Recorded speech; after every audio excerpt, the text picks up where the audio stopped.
तीन देश, तीन प्रधानमंत्री और एक ही दिन राष्ट्र के नाम संबोधन। दोस्तों आज का दिन बेहद ही महत्वपूर्ण है क्योंकि दुनिया के तीन बड़े मुल्कों के राष्ट्राध्यक्ष टीवी पर आकर अपने देश को राष्ट्र के नाम संबोधन देने वाले हैं। ऑस्ट्रेलिया के प्रधानमंत्री, यूके के प्रधानमंत्री और अमेरिका के राष्ट्रपति ट्रंप। आखिर अचानक तीन देशों के राष्ट्राध्यक्ष क्यों अपने देश को एक साथ संबोधित कर रहे हैं? ये बस संयोग है या फिर कोई सोची समझी रणनीति या फिर कहीं की प्रयोग है? सब कुछ मैं आपको तफसील से बताऊंगी बिना लाग लपेट। दरअसल आज सबको हैरानी तब हुई दोस्तों जब अचानक से खबर आई कि तीन देशों के राष्ट्राध्यक्ष, ऑस्ट्रेलिया के प्रधानमंत्री एंथोनी एल्बनीज, इसके अलावा राष्ट्रपति ट्रंप और यूके के प्रधानमंत्री एक साथ टीवी पर राष्ट्र को संबोधित करेंगे। तो बहुत से लोगों ने अटकलें लगानी शुरू कर दी कि क्या बीती रात कोई बड़ा डेवलपमेंट हुआ है जिसके बाद तीनों ही राष्ट्राध्यक्षों ने फैसला लिया कि वो अपने देश की जनता को संबोधित करेंगे। दोस्तों बहुत से लोगों ने कहा कि ये एक संयोग हो सकता है, पर तीन बड़े देशों के, इतने ताकतवर देशों के राष्ट्राध्यक्ष एक साथ अगर किसी चीज को लेकर बात कर रहे हैं तो वो संयोग नहीं हो सकता। तो बड़ा सवाल यह है कि अचानक से तीनों राष्ट्राध्यक्ष अपने देश की जनता से क्यों बात कर रहे हैं। देखिए राष्ट्रपति ट्रंप और यूके के प्रधानमंत्री ने तो अभी तक राष्ट्र को संबोधित नहीं किया है, लेकिन ऑस्ट्रेलिया के पीएम ने अपने देश को संबोधित कर दिया है। ये वो वीडियो है दोस्तों। ऑस्ट्रेलिया के प्रधानमंत्री ने जो अपने देश के लोगों को बताया है उसमें सबसे इंपॉर्टेंट तो बात यह है कि अपने देश के लोगों से कहा है वहाँ के पीएम ने कि अगर संभव है वो तो आप पब्लिक ट्रांसपोर्ट इस्तेमाल करें, पेट्रोल और डीजल का कम से कम इस्तेमाल करें। हालांकि उनका ये नहीं कहा है इन्होंने कि पेट्रोल डीजल की कमी है, लेकिन उन्होंने ये कहा है कि मतलब हमें भविष्य के लिए तैयार रहना पड़ेगा।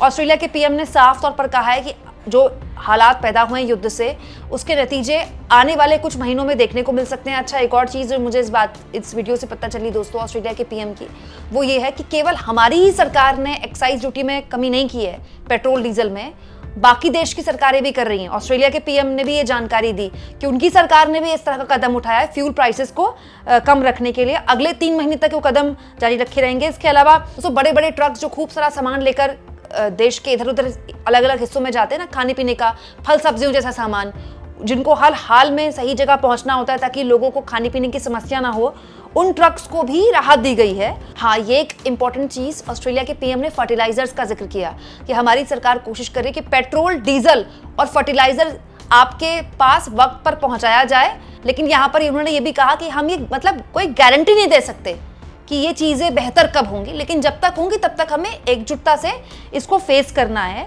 ये बताता है दोस्तों कि दुनिया की हर सरकार ये प्रेशर महसूस कर रही है जब देश के राष्ट्राध्यक्ष को सामने आकर ये कहना पड़ रहा है कि प्रायोरिटी क्या है। उन प्रायोरिटी बेसिस में उन लोगों को पेट्रोल डीजल लेने दें जिन लोगों को बहुत ज़रूरी है।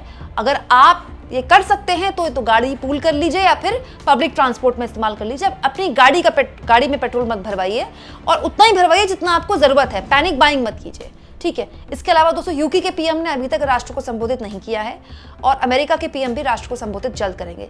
जैसे हालात अमेरिका में हैं और ट्रंप जिस तरह की बयानबाजी कर रहे हैं, ये भी हो सकता है कि ट्रंप आज टीवी पर आए और कह दें कि युद्ध खत्म, हम जीत गए और स्ट्रेट ऑफ हार्मोन्स अब जिसको खुलवाना है वो खुलवा ले, हमने जो भी मतलब जो चीज़ें हमको अचीव करनी थी हमने अचीव कर ली और युद्ध जो है समाप्ति की ओर है और अमेरिका अपने आप को इससे अलग कर रहा है। ये भी हो सकता है। अगर ऐसा होता है तो भी युद्ध खत्म नहीं होने वाला है क्योंकि इजराइल और ईरान के बीच का तो ये संघर्ष चलता रहेगा। मतलब हम पिछले साल वाली स्थिति में आ गए, ठीक है। इजराइल और ईरान के बीच का युद्ध चलता रहेगा। दूसरा, अमेरिका अपने हाथ पीछे खींच सकता है लेकिन हार्मोज तो बंद ही है। और दोस्तों जहां अमेरिका के राष्ट्रपति कुछ बोलते उससे पहले ही ईरान की तरफ से ये बयान आ गया है दोस्तों। ईरान ने कह दिया है कि हार्मोज बंद नहीं है, हमने तो हार्मोज खोल दिया है, अमेरिका के लिए नहीं खुला है और केवल हार्मोज उन्हीं के लिए खुला है जो हमारे नए नियम मानते हैं। दोस्तों ईरान अब एक नियम की तरफ बढ़ चुका है जिसमें जो भी वहां से गुजरेगा अपने शिप लेकर उसको अपने डॉक्यूमेंट्स दिखाने होंगे और अगर डॉक्यूमेंट्स दिखाते हैं और जो भी लॉ उन्होंने बनाए हैं, हो सकता है उसको लेकर कोई टोल टैक्स लगाना चाहते हो वो, फिर वो आपको देने पड़ेंगे। मतलब अगर ये स्थिति होती है दोस्तों तो भी गैस, पेट्रोल, डीजल महंगा होगा क्योंकि दोस्तों अब ईरान भी टोल टैक्स ले रहा है ना अपना। तो पॉइंट ये है कि किसी भी तरह से ये ऐसी स्थिति नहीं है जिसके बारे में कोई मतलब खुशी पैदा की जा सके या जिसके बारे में कोई शाबाशी दी जा सके। यूके को लेकर मैं एक और जानकारी दे दूं दोस्तों, यूके और यूएस के बीच में इस बीच काफ़ी टकराव हो चुका है, मतलब बयानबाजियों में टकराव। यूके के पीएम ने अपने आप को, अपने देश को इस युद्ध से पहले अलग कर लिया था और अमेरिका ने उसकी आलोचना भी की थी। अमेरिका के राष्ट्रपति ट्रंप ने अभी एक दिन पहले बयान भी दिया था कि जब यूरोप को हमारी चिंता नहीं है और वो हार्मोज खोलने के लिए हमारी मदद नहीं कर रहे हैं तो हम भी क्यों मदद करें, खुद खोल लो आके।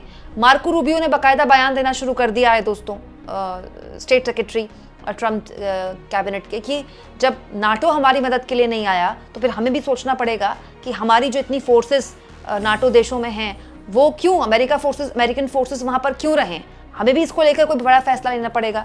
तो कह सकते हैं कि आज का दिन बेहद महत्वपूर्ण है। अब नज़र बनी रहेगी दोस्तों कि यूके के पीएम और यूएसए के राष्ट्राध्यक्ष, यूएसए के राष्ट्रपति इस पूरे मामले में क्या कहते हैं। खास तौर पर अमेरिका के राष्ट्रपति ट्रंप पर नजर सबकी रहेगी, क्योंकि ट्रंप की तरफ से पिछले 24 घंटे में जो बयान आए हैं, ऐसा लगता है कि फिलहाल तो वो किसी भी तरह से युद्ध से अपने आप के मतलब अपना पल्ला झाड़ना चाहते हैं। उनकी जो रेटिंग है वो लगातार गिर रही है, लगातार पॉलिटिकली, डोमेस्टिकली वो घिरे हुए हैं और हार्मोज जब तक बंद है तब तक एंटी अमेरिका सेंटीमेंट पूरी दुनिया में फैला हुआ है।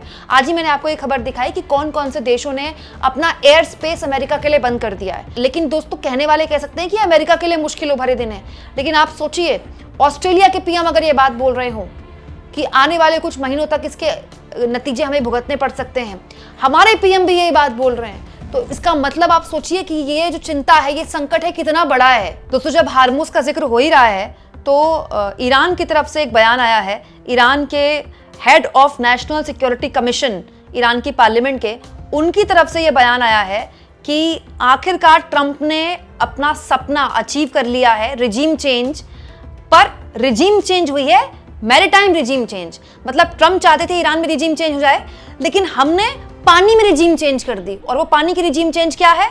The strait of Hormuz will certainly reopen. Hormuz तो खुलेगा बट नॉट फॉर यू, आपके लिए नहीं। It will be open for those who comply the new laws of Iran. ये उनके लिए खुलेगा जो ईरान के नए नियम मानेंगे। The 47 years of hospitality are over forever. मतलब जो 47 सालों तक हम पूरी दुनिया के लिए अपने दरवाजे हमने खोलकर रखे हुए थे, अब वो खत्म हो चुका है और ये हमेशा के लिए हो चुका है। फॉर एवर लिख दिया ईरान ने। मतलब ईरान इस बात को लेकर अब आगे बढ़ चुका है कि अमेरिका के लिए तो ये दरवाजे हमेशा बंद रहेंगे, लेकिन खुलेंगे भी उनके लिए जो हमारे नियम कायदे मानते हैं। मतलब हार्मोज के रास्ते अब कोई भी, चाहे वो फर्टिलाइजर लाना हो, चाहे गैस लानी हो, चाहे क्रूड ऑयल लाना हो, हर लिहाज से महंगा है, क्योंकि वहां अब ईरान के नए नियम कायदे बैठे हुए हैं। अब ऐसे हालात में आप लड़ भी नहीं सकते ईरान से, क्योंकि आप लड़के क्या कर लेंगे, आपका शिप रुक जाएगा। तो आज नहीं तो कल, कल नहीं तो परसों, अभी जो इस तरह के हालात है उसमें हर देश को इंडिविजुअली ईरान से डील करना पड़ेगा, और वो डील किसी भी तरह से सस्ती नहीं होने वाली है दोस्तों। अब ईरान ये ठीक कर रहा है नहीं कर रहा है, ये तो इसके बारे में बहस हो सकती है, लेकिन इसके गंभीर नतीजे पूरी दुनिया की अर्थव्यवस्था सहित भारत की अर्थव्यवस्था पर पड़ेंगे। हर उस इकोनॉमी पर पड़ेंगे जो बड़े लेवल पर क्रूड ऑयल और गैस बाहर से मंगाता है। 1 महीना 2 महीना तो कोई समस्या झेल ले, लेकिन अगर ये 6 महीने समस्या चल गई तो आप सोचिए देश में क्या हालात पैदा हो जाएंगे। आप इस मुद्दे पर क्या सोचते हैं, कमेंट बॉक्स में जरूर लिखें। और दोस्तों, मेरी आप लोगों से गुजारिश रहती है, थैंक्स और ज्वाइन, ये 2 ऑप्शंस आप इस्तेमाल कर सकते हैं। इसके जरिए आप मेरे इस फ्री जर्नलिज्म को सपोर्ट करें।